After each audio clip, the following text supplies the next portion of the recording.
비상계단이란 화재나 지진 등 비상사태가 일어날 때에 피난하기 위하여 엘리베이터 외에 별도로 설치한 계단을 이르는 단어로서 동일한 말로 피난계단이라고도 불리고 있습니다. 안전을 위한 중요한 시설이지만 잘못 사용될 경우 심각한 사고의 위험성이 있는데요. 비상계단에서 발생한 추락사고로 인한 배상 책임과 보상에 대해 알아보겠습니다. 비상계단 사고 사례 어떤 경우가 있나요?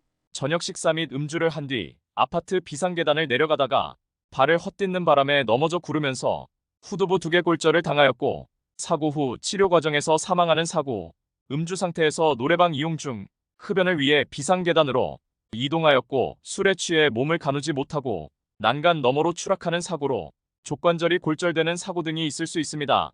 위와 같은 사고에서 보상 결과는 어떠했나요?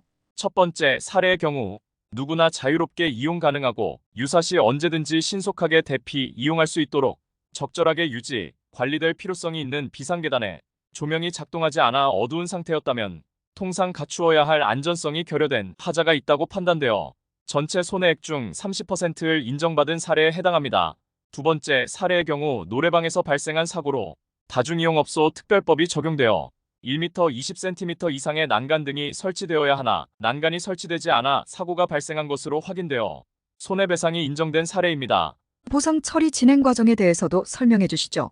피해자는 사고 이후 사고 현장을 확인하고 사고 건물을 관리하는 주체, 즉 건물주 또는 시설 운영자에게 피해 보상을 요구할 경우 해당 시설은 가입한 보험회사에서 사고를 통보하게 되며 보험회사 측에서는 사고조사 후 배상 책임 성립 여부를 판단하여 배상을 진행하게 됩니다.